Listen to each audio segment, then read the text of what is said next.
plays a prominent part. Reflected a lot on Peter during the Triduum and Easter, and of course he's very central to this passage as well.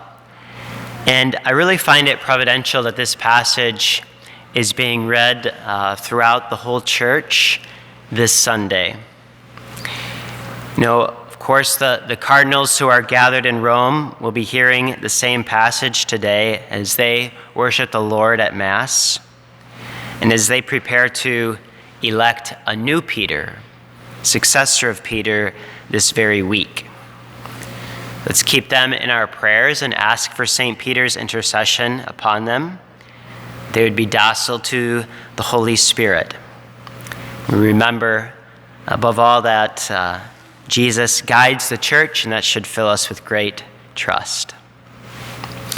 In our gospel today, Peter goes back to fishing. This is what, of course, he did before he was called by Jesus, and now he's reverting back to what he did before he was called. Jesus had appeared to them. This was now the third time the gospel tells us, so they had witnessed Jesus a couple times already, but clearly they're still unsure of what their life is going to look like at this moment. They're confused on how to proceed. And so Peter, he reverts back to what he knows, what he's good at, what brings him comfort, what brings him security. I think that we often do the same when maybe God seems a little absent in our life and we're not exactly sure how to proceed. We tend to fall back on what we're good at, what we know, what brings us comfort, what brings us security, what we can control. And in that space today, the risen Jesus appears to him and to the others. And Jesus is on the shore of Galilee preparing breakfast. I think there's something really beautiful about this, the risen Jesus, right? Preparing breakfast, right, for them.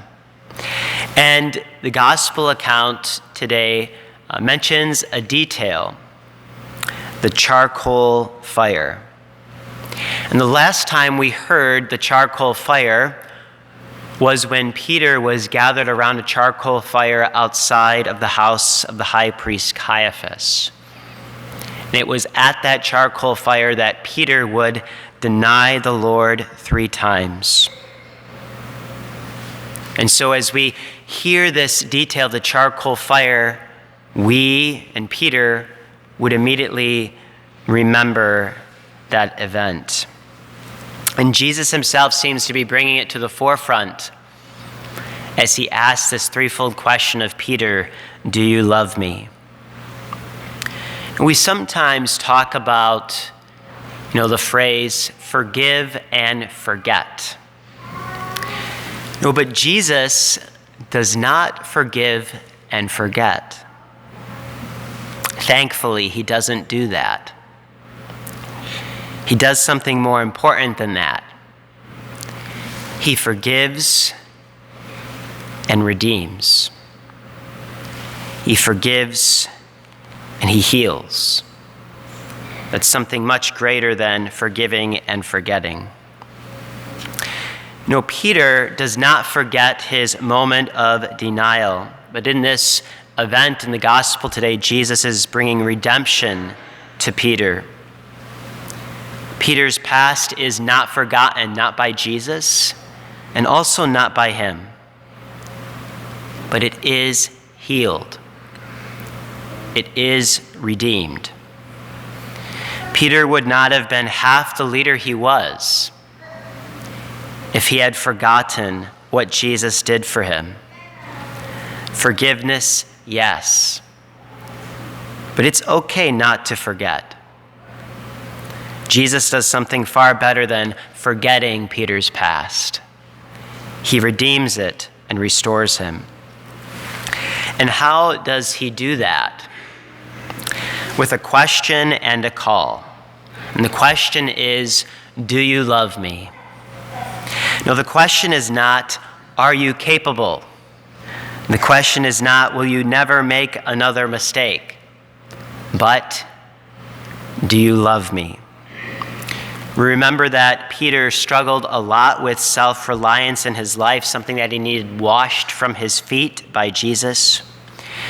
And in this gospel, Jesus is not bringing all of this up to hold Peter's failure over his head, but helping him to see that if he's to live out his mission, he needs to depend on Jesus. You know, Jesus in this moment, he's not simply forgiving Peter and saying, you know what, Peter, I forgive you and I love you, but that was a pretty big denial. I think I'm going to go with someone else to be the rock. Maybe John, right? He stayed at the cross the whole time. No offense, but I think I'm going to give him that job, right? Jesus doesn't do that. Jesus doubles down, or really triples down, on his choice of Peter in this gospel today as he asks this question, do you love me? I think sometimes in our life, like Peter, we sometimes find ourselves denying the Lord, maybe relying too much on ourselves, abandoning our post or whatever. But each day the Lord asks us, do you love me?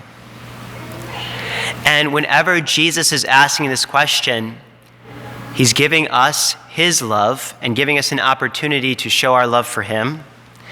But he's also, in that question, confirming his choice of us, showing us that he believes in us, not because we are perfect, but because his love and grace, when met by our love for him, can accomplish great things in our lives. We were often reminded in seminary, God does not call the equipped. He equips the called. And this is the case with Peter and with anyone else God has ever chosen, right? For each of us. Each of us have charcoal fires in our lives, triggers that call to mind moments of failure in our past or our present where we were not who we hoped to be or who we're called to be. And in that space, when that happens, Jesus comes to us and says, do you love me? Perhaps something in your life triggers a memory of failing as a disciple of Jesus, or as a wife, a mother, a husband, or father, or any number of things. We all have these things that trigger us, things that help us remember that we were not who we wanted to be. But in that space, we're not called to be despairing or despondent, but to recognize that Jesus comes to us and asks us once again, do you love me? And in that, he forgives us, redeems us, heals our past, but also tells us once again to take up the mission he's entrusted to us. And what is that mission? After Peter says, yes, Lord, you know that I love you, Jesus responds each time, tend my sheep. It's not only love for Jesus that he is called to, but love for his sheep, love for his people. Peter's called not to dwell in endless melancholy over his failure, but to go out and to tend the sheep of God in his midst.